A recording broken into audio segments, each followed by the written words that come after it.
여러분 안녕하십니까? KBS 아메리칸 뉴스입니다. 이달 말까지 진행될 것으로 보였던 2020 센서스 인구조사가 연방대법원에 의해 가로막혔습니다. 연방대법원이 하급 법원의 판결을 모두 뒤집고 트럼프 행정부가 계획대로 센서스 인구조사를 조기 종료할 수 있다고 판결했습니다. 연방대법원은 오늘 센서스 인구조사원들의 현장 집계를 조기에 종료할 수 있다고 판시했습니다. 앞서 연방지법과 항소법원이 당초 예정대로 센서스 인구조사 집계를 이어가라고 판결한 것에 반발해 연방법무부가 긴급 가처분 형식으로 항소를 제기했고 결국 대법원이 이를 최종적으로 뒤집었습니다. 소니아 소토마이어 대법관은 코로나19로 올해 센서스 인구조사 집계는 이미 돌이킬 수 없을 정도로 타격을 입은 상태라며 이런 상황에서 불필요한 자원과 비용을 낭비하면서 센서스를 진행할 이유가 없다고 판시했습니다. 또 연방 센서스국이 당초 예정대로 12월 말까지 모든 데이터를 정리해 백악관에 최종 보고하려면 인구조사의 현장 집계는 지금 종료가 불가피하다고 덧붙였습니다. 우여곡절 끝에 10월 31일까지 이어질 듯했던 센서스 인구조사는 당장 중단될 상황에 놓였습니다. 연방상무부와 센서스국은 연방대법원의 판결에 따라 이른 시기에 센서스 조기 종료 시점을 제시해야 할 것으로 보입니다. 이에 따라 미국 내 모든 인구를 조사해야 하는 올해 센서스 집계에는 소수계와 서류 미비자 등의 집계가 상당수 이뤄지지 않을 것이라는 전망이 나옵니다. 이번 판결은 트럼프 행정부의 승리로 평가됩니다. 재선이 불확실한 상황에서 트럼프 행정부가 센서스 인구 집계 보고에 따른 연방 의석 분포 결정에 영향력을 행사하기 위한 의도로도 읽힙니다. 앞서 연방 상무부는 이 같은 트럼프 행정부의 결정에 따라 센서스 인구 현장 집계를 10월 31일에서 한 달 앞당겨 9월 30일에 조기 종료하려 했다 하급 법원에 의해 가로막힌 바 있습니다. 당초 센서스국은 코로나 대유행 시점이었던 4월 현장 집계가 일시 중단되면서 최종 보고 시한을 오는 12월 말이 아닌 내년 4월까지 연장해달라 요청했으나 받아들여지지 않았습니다. 제 오른쪽에 보이는 두 개의 우편 투표함 사진. 하나는 선거관리국의 공식 우편 투표함이고 다른 하나는 허가받지 않은 투표함입니다. 선거국이 인정하지 않는 우편 투표함. 다름 아닌 공화당 측이 설치했습니다. 남가주에만 50여 개가 설치된 것으로 알려졌는데요. 공화당은 선관위에 제출할 투표용지를 모으는 용도라며 불법이 아니라는 입장이지만 주 청무처 장관과 법무부 장관까지 나서 불법 투표함을 즉시 철거하라고 압박했습니다. 이유수 기자가 보도합니다. 공화당 미셸 박 스틸 후보를 위해 우편 투표에 참여했다. 캘리포니아주에서 공화당 필드 디렉터로 근무하는 조던 타이라는 남성이 지난주 자신의 트위터에 게시한 글입니다. 그런데 사진에 보이는 우편 투표함은 선거국이 설치한 수거함과는 사뭇 다른 모습입니다. 색상도 다를 뿐 아니라 겉면에 자리해야 할 오렌지 카운티 선거국 문양이 없습니다. 이른바 유권자들의 편의를 위해 임의로 설치된 비공식 수거함인 셈인데 추후 부정선거 의혹 제기 등 우편투표 효력을 무력화시킬 수 있는 가능성이 우려된다는 지적입니다.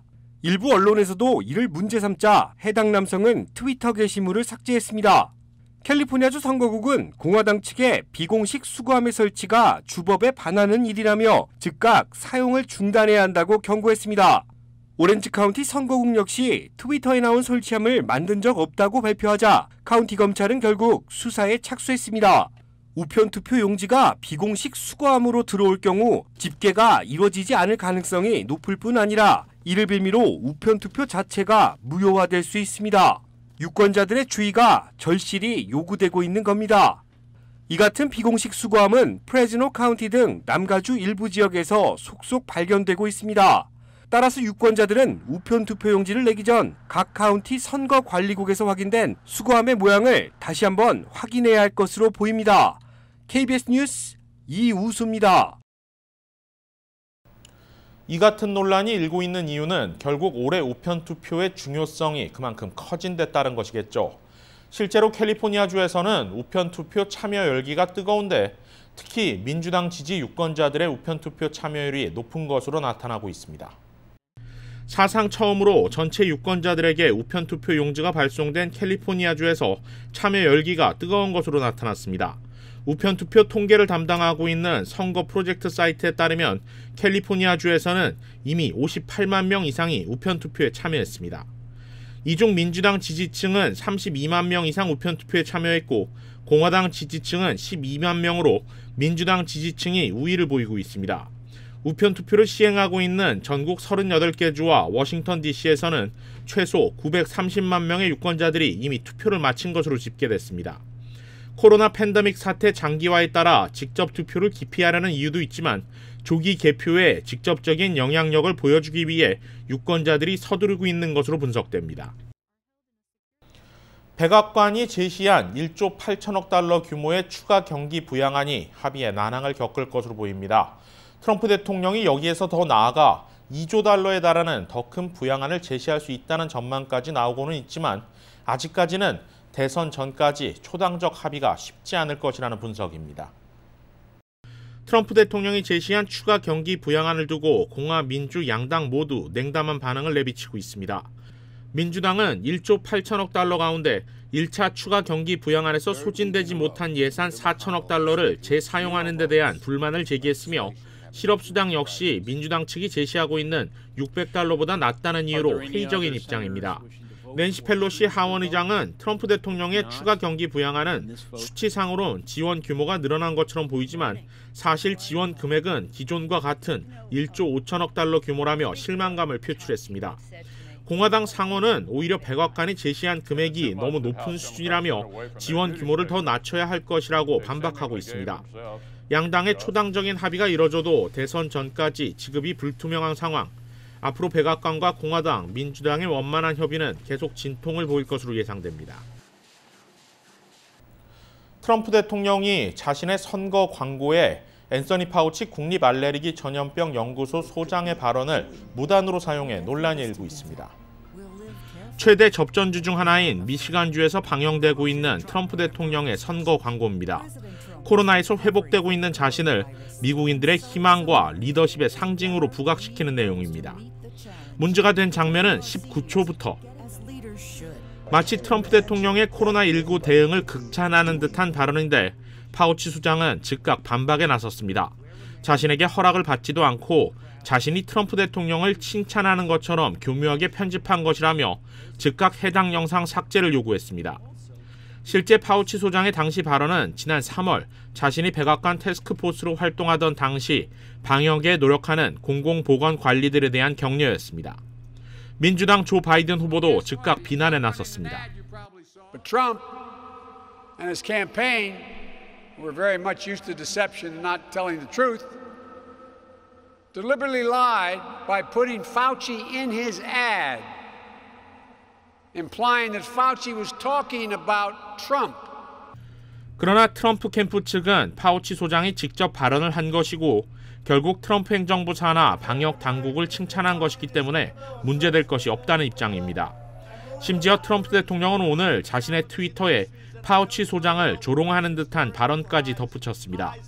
지난 7월 파우치 소장은 메이저리그 개막전에서 시구하면서 공을 엉뚱한 곳에 던졌는데 트럼프 대통령은 이를 빗대 파우치의 공 던지는 팔이 그의 코로나 전망보다 훨씬 더 정확하다고 비꼬았습니다.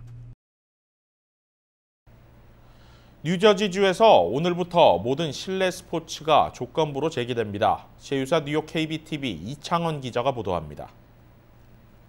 필 머피 뉴저지 주지사는 몇 달 동안 뉴저지의 코로나19 감염자가 감소함에 따라 실내 스포츠 경기 활동을 허용하는 행정명령을 내렸습니다. 머피 주지사는 지난 6월 22일 야외에서 진행되는 골프 경기를 허용한 데 이어 7월 20일부터 축구, 풋볼 등 허용했습니다. 그러나 코로나 바이러스가 야외보다 실내에서 전파 위험이 높다는 이유로 고위험 스포츠 경기로 정의되는 실내 스포츠 경기 활동을 금지하다 이번에 허용한 것입니다. 너무 반가운 뉴스고 코로나로 인해서 아이들이 실내 체육 활동을 못했는데 이제 뭐 더 코로나가 더 이제 확산이 되지 않고 좋아져서 아이들이 더 도장에 나와서 열심히 수련할 수 있는 그런 계기가 됐으면 좋겠습니다. 머피 주지사는 서명에서 코로나19 팬데믹 기간 동안 운동선수, 지원요원, 학교 커뮤니티 등 모두가 어려움을 겪었다며 의료 전문가들과 상담을 거쳐 운동선수, 스태프 등을 보호할 수 있는 공중보건과 안전 규칙을 마련하고 실내 스포츠 경기를 재개하기로 결론을 내렸다고 밝혔습니다. 오늘부터 시행되는 이 지침에 따르면 실내 스포츠 경기 허용 공간은 전체 공간의 25%로 제한됩니다. 또 경기 참가 인원도 평상시 100명 기준 최대 25명으로 제한됩니다. 선수, 심판 등을 포함해 경기 참가 인원이 25명을 넘으면 관중 금지된 상태에서 게임을 진행할 수 있습니다. KBTV 뉴스 이창환입니다. 오늘부터 남가주 일대 폭염주의보가 발령됐습니다. 한 주간 낮 최고 기온이 100도대에 육박할 전망인데 특히 야외 활동에 주의하셔야겠습니다. 국립기상청에 따르면 오늘 LA 다운타운의 낮 최고 기온은 92도를 넘나들었습니다. 산간 지역을 중심으로는 100도를 넘는 폭염이 이어졌습니다. 버뱅크와 요바린다, 오바인 등 일부 내륙 지역은 강한 바람의 영향으로 산불 위험성도 제기되고 있습니다. 폭염에 따른 일사병에 대한 주의도 필요한 상황입니다. 국립기상청에 따르면 산타애나 강풍에 따른 이번 더위는 오는 토요일까지 지속될 전망이며 다음 주부터는 80도 초반의 가을 날씨가 예보되고 있습니다.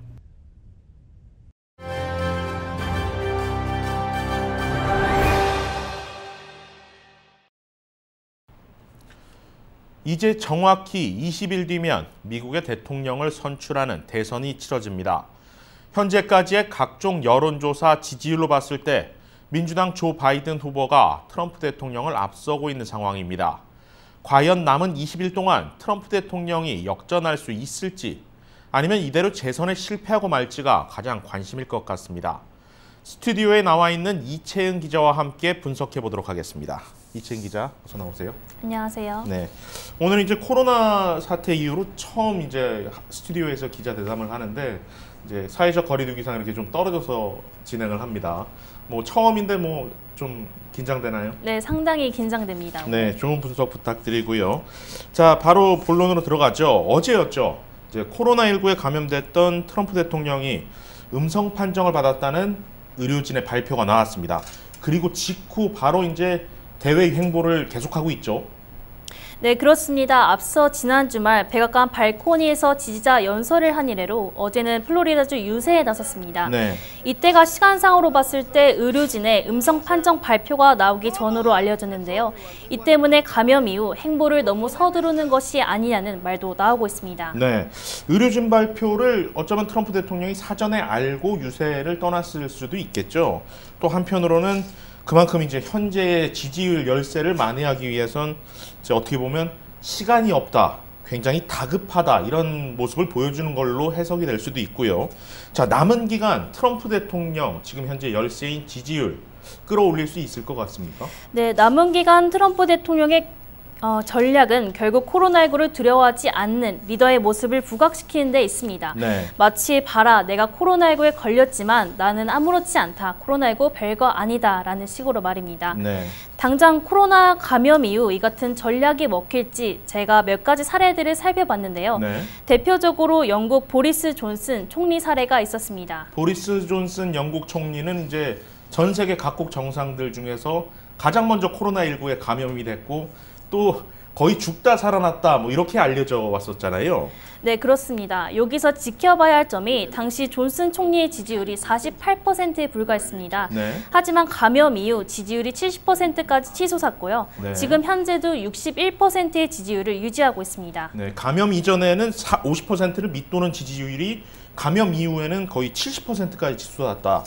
이건 이제 어떻게 보면 이제 국가 지도자가 아프다가 보니 어떤 동정 여론이 지지율로 이어졌다. 뭐 이렇게 해석할 수도 있을 것 같은데 그렇다면 지금 현재 트럼프 대통령에게 영국 보리스 존슨 총리와 같은 지지율 역전 현상 예상할 수 있는 상황입니까? 아직까지는 그런 기미가 보이지 않고 있습니다. 네. 각종 여론조사에서 오차범위 바뀌죠. 10%포인트 이상으로 바이든 후보가 앞서고 있습니다. 네. 또 일부 여론조사에서는 16%까지 차이가 벌어졌는데요.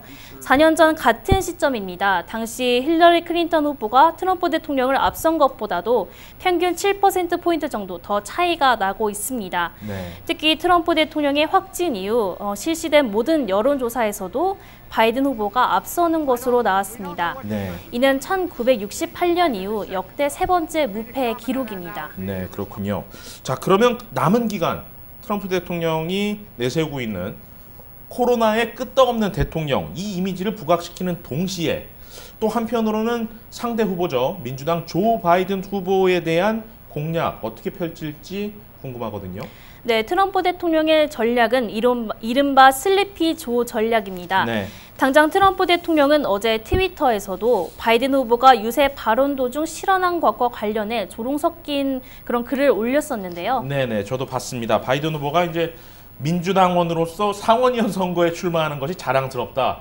대선에 출마하는 것이 자랑스러워야 되는데 상원의원 선거라고 잘못 말했다가 이를 정정했고, 또 이제 공화당 밋 롬니 상원의원은 이제 대단한 이제 대선까지 출마했던 정치인인데 이름을 순간 기억을 못해서 그냥 주지사라고 언급했다가 언론의 포화를 맞았던 사실 아닙니까? 네, 그렇습니다. 사실 슬리피 조라는 별명은 졸고 있는 바이든 후보의 사진을 보고 트럼프 대통령이 직접 붙인 별명인데요. 네. 자신보다 나이가 3살 많은 바이든 후보의 기억력과 인지 능력이 현저히 떨어진다는 점을 부각시키고 있습니다. 네. 또 이것은 마치 자신은 코로나19를 가볍게 이겨낸 건강한 그런 대통령 후보지만 바이든 후보는 너무 노쇠해 국정을 이끌 만큼 건강하지 못하다라는 그런 점을 대비시키는 것으로 볼 수 있겠습니다. 네, 알겠습니다. 본인은 건강한 코로나19를 극복하는 건강한 대통령, 상대 후보는 노쇠한 대통령, 이렇게 대비를 시키고 있군요. 재밌습니다. 자, 알겠습니다. 오늘은 여기까지 듣겠습니다. 이채은 기자였습니다.